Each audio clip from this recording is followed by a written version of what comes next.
Mueller, pictured, appears to be looking for facts which simply do not exist.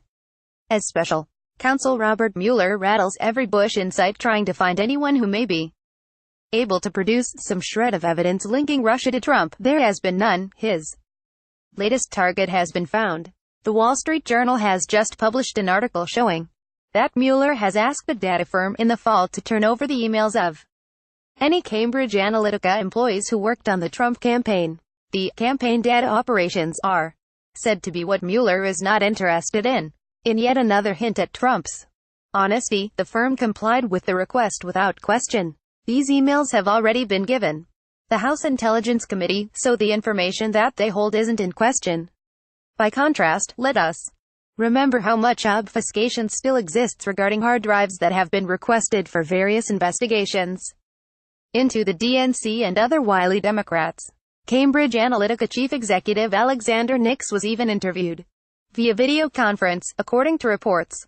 Mr. Nix had contacted Julian Assange of WikiLeaks, and it was that Swedish site which published so many of Clinton's emails.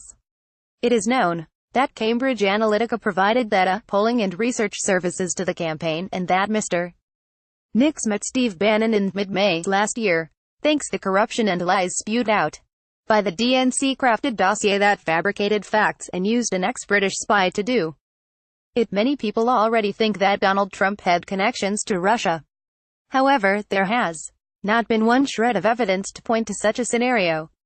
As a matter of fact, everything uncovered that is even somewhat off-keel has nothing all to do with Russia. Even Mansford is not being looked into for much more than being a shady businessman, not helping with any Putin-Trump nonsense.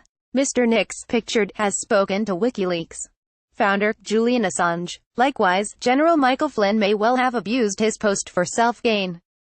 If he did, then he too deserves to be exposed. However, his possible corruption has nothing to do with Trump. The U.S. leader fired him the moment that these misdeeds came to his attention. If everyone would be honest about what they are seeing, it would be admitted that this is about Democrats not accepting that they lost the election. This is about the deep state, the real puppet masters, being upset that the people rose up and elected a man to high office who puts the voters first. That is why this witch hunt never ends, and why, when it does, it could be at the feet of a leftist agenda, not within the scales of justice. Source: The Conservative Daily Post, The Wall Street Journal.